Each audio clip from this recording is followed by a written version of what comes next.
name is June Osborne. I am free.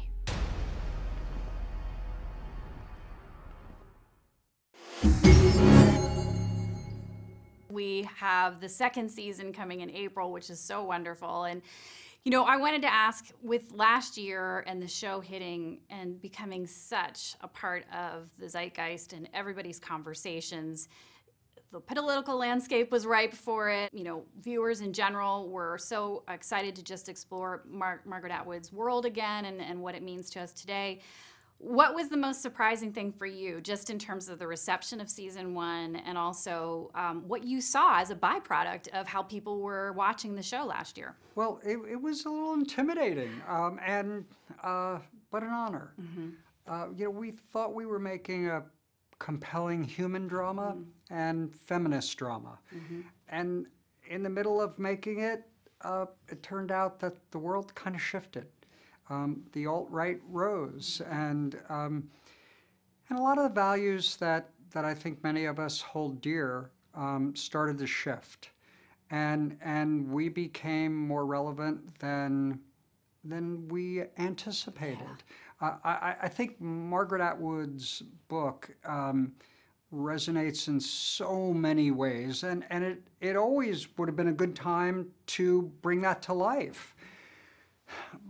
But in the battle for human and feminist rights, the story of Offred in Gilead became that much more powerful. And so the response has been incredible for us, and I think we're motivated by not disappointing anybody. Right. And so what is that, you know you've had such a wonderful critical award and fan success, what was it like going into the planning room for season 2? You've got a lot more weight on you because you're a success, which is a great place to be. Yep. But, you know, that puts also the creative pressure on you. And knowing that season 1 very much was using Margaret's book, but that you have done some departures from it. What was the conversation about? How much to depart? How much to still fold in that hadn't been used from the first book? Yeah, Margaret's always with us. Yes. Her narrative is always informing us, but yes, we're going beyond it. And one of the goals for season 2 was to expand the world. Our lens in creating Gilead in year 1 was very tightly controlled in an effort to have the audience believe that it's real. So as producers, we just want to make every single frame reinforce the reality of that world. So year 2, Margaret never went in the book to the colonies, but we certainly, the colonies loom large in her novel. Yes. So we felt, let's go there. It's appropriate that we expand our world. We're going to open it up. And we're also going to not only see that world of where unwomen are sentenced to, and what they have to endure, but we're also going to get a better understanding of how did Gilead come to be.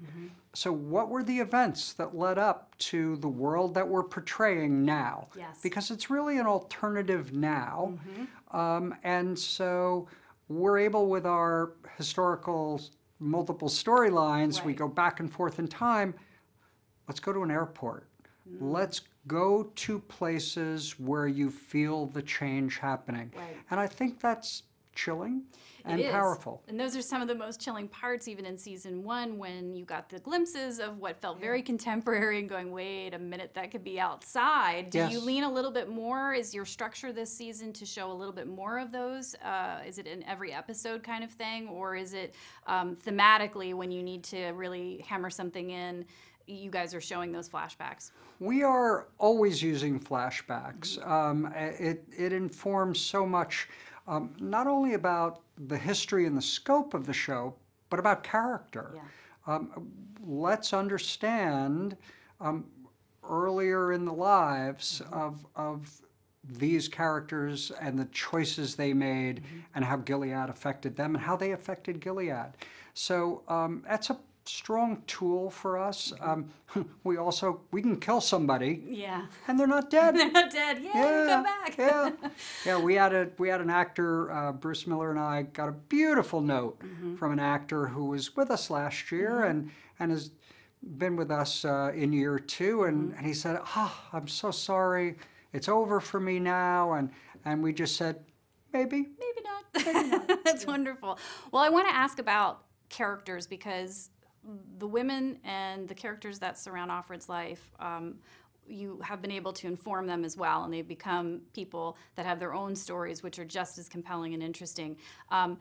You get to bring in high caliber guest actors, like you announced Marisa Tomei is going to be in the 2nd episode of season 2. I have to wonder, how did you see a huge influx of agents coming to you guys going, my client would love to be on this show? I mean, it's because it's so important. It's remarkable. Every other day I get a call from a representative, an agent, a manager, and they say, we just want you to know. We just want you to know.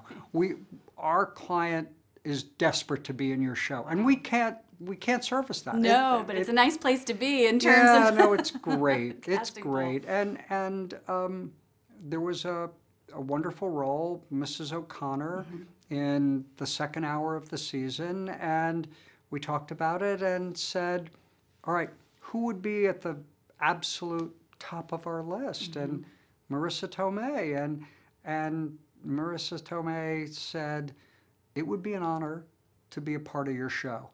And I spent a lot of time working with her during that shoot, and all she cared about was delivering for The Handmaid's Tale.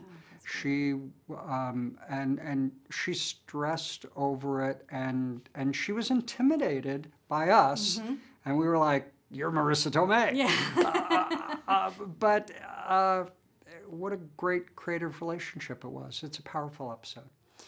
And then just, with what you guys have to show us this year, is there an episode, without spoiling anything, but just certainly tipping up, is there an episode you're most excited for the audience to see this year because it either challenges us or makes us think in a way that is really pushing our thoughts about what's happening in the world as well as what's happening in the show's world?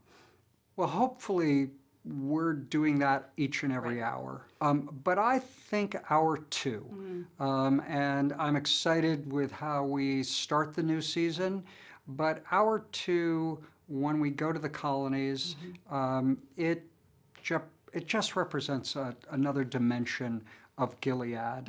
And it's powerfully rendered. It feels like a feature film to me. And that's just part of it. That is an episode where we go to the Boston airport. That is an episode where we learn a lot about the history of these characters. And it was a big episode for us to take on. And Mike Barker directed it, and I think it's quite brilliant. Wonderful. Can't wait to see it. Can't wait to see the whole season, and congratulations on the show. Thank you.